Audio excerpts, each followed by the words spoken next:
Hello students, I am Dr. Ravi Gupta from Prime Academics where learning never ends. Students, class 12 के जो chapter पढ़ा रहा था solution, उसमें मैं डिस्कस कर रहा था कॉलिगेटिव प्रॉपर्टीज। आपको मैंने बताया था 4 कॉलिगेटिव प्रॉपर्टीज होती हैं: osmotic pressure, relative lowering in vapour pressure, elevation in boiling point and depression in freezing point. उनमें से मैंने 3 property osmotic pressure, elevation in boiling point and depression in freezing point आपको पढ़ाया है, जिनको मैंने पिछले वीडियोस में आप देख सकते हैं उनको जाके। और आज चौथी और लास्ट कॉलिगेटिव प्रॉपर्टी में पढ़ाने जा रहा हूँ, जिसका नाम है relative lowering in vapour pressure. देखिए, इसको पढ़ने के लिए आपको ये समझना पड़ेगा कि पहले देखिए हमने यहाँ पे एक ले रखा है सॉल्वेंट और एक लिया है सोल्यूशन। आपको मालूम है कि सॉल्वेंट में जब हम कोई सल्यूट मिलाएंगे तो सोल्यूशन यहाँ पे बन के तैयार होगा। इसकी ज़्यादातर न्यूमेरिकल की जो प्रॉपर्टीज़ हैं उनमें जो सल्यूट लिया जाएगा वो आपको कैसे लेना है, नॉन वोलाटाइल। नॉन वोलाटाइल का मतलब जिसकी वेपर फॉर्म ना होती हो। तो हमने यहाँ एक सॉल्वेंट ले रखा है और एक क्या ले रखा है, सोल्यूशन।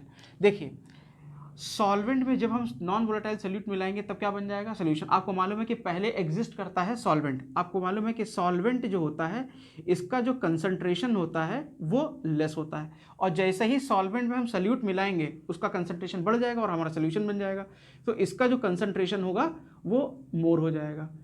और इस चैप्टर में काफ़ी इंपॉर्टेंट पॉइंट है सब्जेक्टिव क्वेश्चन को सॉल्व करने के लिए और कॉन्सेप्चुअल क्वेश्चन करने के लिए, कि vapour pressure is inversely proportional to concentration. इसका क्या मतलब हुआ कि कंसंट्रेशन जिस लिक्विड का ज़्यादा होगा उसका वेपर प्रेशर ऑटोमेटिकली कम हो जाएगा। तो यहाँ आप देख सकते हैं कि सॉल्वेंट का कंसंट्रेशन कम है, तो इसका मतलब है कि इसका जो वेपर प्रेशर होगा वो ज़्यादा होगा, और सोल्यूशन का वेपर प्रेशर क्या होगा, कम होगा, क्योंकि इसका कंसंट्रेशन ज़्यादा है। तो इस सोल्यूशन का वेपर प्रेशर क्या हो गया, लेस हो गया। तो यहाँ आप देख सकते हैं कि सॉल्वेंट का वेपर प्रेशर ज़्यादा है, हमने इसे मान लिया कि ये जो है पी नॉट है, और जो सोल्यूशन है उसका वेपर प्रेशर कम हो गया तो उसको मैंने मान लिया कि लेट इट बी पी। आपको मालूम है कि इसका कंसंट्रेशन कम है, इसका वेपर प्रेशर लेकिन ज़्यादा है, इसका कंसंट्रेशन ज़्यादा है, इसका वेपर प्रेशर कम है।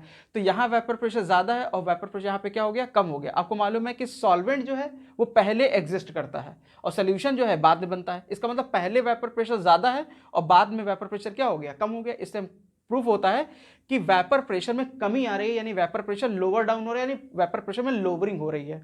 तो अगर हमें यह निकालना है कि लोवरिंग कितनी हो रही है, तो यहां हम लिख सकते हैं कि lowering in vapour pressure will be equal to, ज्यादा में से कम को माइनस कर दीजिए, यानी कितना आ जाएगा, पी नॉट माइनस पी। और अगर यहां हम बात करें एक टर्म की कि relative lowering in vapour pressure की, तो relative lowering in vapour pressure कैसे निकलेगा, P naught minus P upon P not. यहां पर एक बात आपको ध्यान देनी है, क्या, कि वेपर प्रेशर कोई कॉलिगेटिव प्रॉपर्टी नहीं है, लोवरिंग इन वेपर प्रेशर भी कोई कॉलिगेटिव प्रॉपर्टी नहीं, लेकिन relative lowering in vapour pressure is a colligative property. It means कि जो relative lowering in vapour pressure यानी कि P naught minus P upon P not है, ये डायरेक्टली प्रोपोर्शनल हो जाएगा नंबर ऑफ सॉल्यूट पार्टिकल्स के। अब हम जो है इसके बाद relative lowering in vapour pressure क्या होता है आपको पता चल चुका है। तो अब relative lowering in vapour pressure से रिलेटेड एक लॉ है जिसका नाम है Raoult's law of relative lowering in vapour pressure. Raoult's law solution में 2 जगह पे आएगा, एक वोलेटाइल लिक्विड के लिए और एक नॉन वोलेटाइल के लिए। तो यहाँ पे जो है relative lowering in vapour pressure से रिलेटेड है यहाँ पे राउल्ट्स लॉ, जिसको मैं यहाँ पे बताने जा रहा हूँ आपको। ये लॉ क्या कहता है कि अगर टेम्परेचर कॉन्स्टेंट है तो जो relative lowering in vapour pressure है यानी P naught minus P upon P not, वो डायरेक्टली प्रोपोर्शनल होगा या इक्वल टू होगा मोल fraction of non volatile solute के।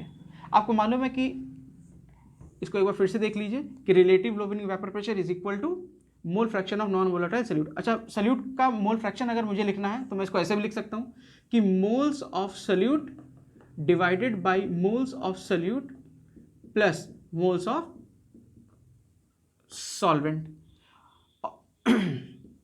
P naught minus P upon, ये भी एक फॉर्मूला बन के आपका रेडी हो जाएगा। लेकिन देखिए, अगर फॉर डाइल्यूट सोल्यूशन, आपको मालूम है कि जो डाइल्यूट सोल्यूशन होता है उसमें जो सोल्यूट के जो मोल्स होते हैं वो काफ़ी कम होते हैं सॉल्वेंट के कंपैरिजन में।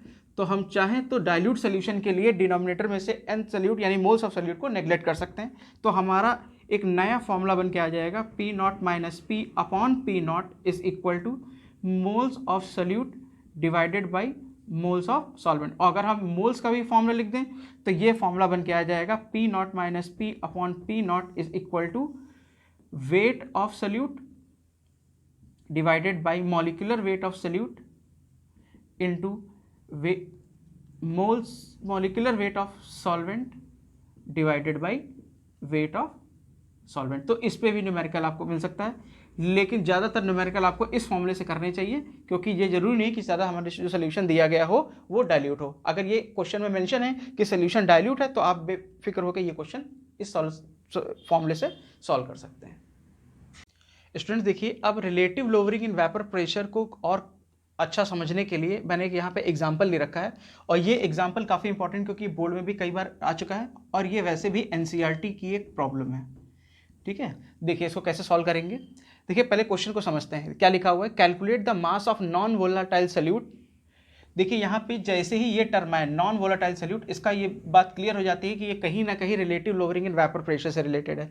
और बाद में वैसे भी इस क्वेश्चन में दे दिया है कि रिड्यूस वेपर प्रेशर टू 80%, यानी वेपर प्रेशर को कम किया जा रहा है। इससे ये भी क्लियर होता है कि ये relative lowering in vapour pressure का ही क्वेश्चन है। तो इसका जो फॉर्मूला होता है मैंने बताया था आपको, क्या होता है, P naught minus P upon P naught is equal two moles of solute divided by moles of solute plus moles of solvent. इस वाले क्वेश्चन से कोई इस वाले फॉर्मूले से हम लोग सॉल्व कर लेंगे। देखिए क्या लिखा हुआ है, पहले आप देखिए सॉल्यूट का जो मॉलिक्यूलर वेट है वो 40 है, और इसका हमें क्या निकालना है, वेट निकालना है। तो देखिए मोल ऑफ सॉल्यूट को कैसे लिख सकते हैं, मान लीजिए सॉल्यूट का जो वेट है वो स्मॉल w है, तो इस वेट अपॉन मॉलिक्यूलर वेट, ये हो गया moles of solute. In the same way यहाँ पे भी वेट अपॉन मॉलिक्यूलर वेट आएगा।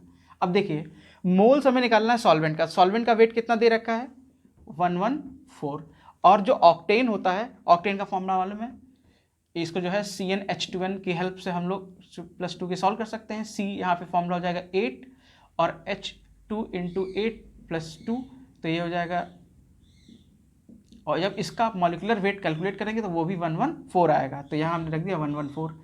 अब यहाँ पे समझते हैं P not minus P upon P not में P नॉट क्या होता है, P नॉट होता है सॉल्वेंट का वैल्यू जो हमेशा ज़्यादा होता है, और P होता है सोल्यूशन का। तो यहाँ से हम लोग कैसे निकालेंगे इसको, लिखा हुआ है वेपर प्रेशर को रिड्यूस हुआ है कहाँ तक, 80%, तो इस परसेंट का मतलब वो 100, यानी शुरुआत में प्रेशर कितना रहा होगा 100 और बाद में कितना हो गया 80, तो हमारा फाइनल कितना हो गया 80, और इसको हम लोग वर्कआउट कर लेंगे, आप लोग इसको कैलकुलेट करिएंगे तो W यहाँ पे आ जाएगा 10 ग्राम, ये हमारा आंसर हो जाएगा इसका। तो स्टूडेंट्स ये आज मैंने आपको पढ़ाया है सोल्यूशन चैप्टर के अंदर कॉलिगेटिव प्रॉपर्टीज़ जो स्टार्ट करने की थी। 4 कॉलिगेटिव प्रॉपर्टीज़ होती हैं जैसे मैंने इस वीडियो में बताया, और ये चौथी आज थी, और ये चारों कॉलिगेटिव प्रॉपर्टी यहाँ मैंने ओवर कर दी हैं। अब इनके ऊपर मैं आपको असाइनमेंट दूंगा जिसको आप सॉल्व कर लीजिएगा और आप मुझसे उसके डाउट्स पूछ लीजिएगा अपने टाइम पर। अब देखिए इस चैप्टर में आगे बढ़ते हुए अगले वीडियो में मैं बताऊँगा आपको हेनरी लॉ के बारे में। हेनरी लॉ काफ़ी इंपॉर्टेंट है, जिसमें थ्योरी भी है, उसके ऊपर कॉन्सेप्चुअल क्वेश्चन भी हैं, इवन उस पर न्यूमेरिकल भी, और न्यूमेरिकल भी काफ़ी अच्छे लेवल के होते हैं जिनको मैं आपको करना अगले लेवल में सिखाऊंगा।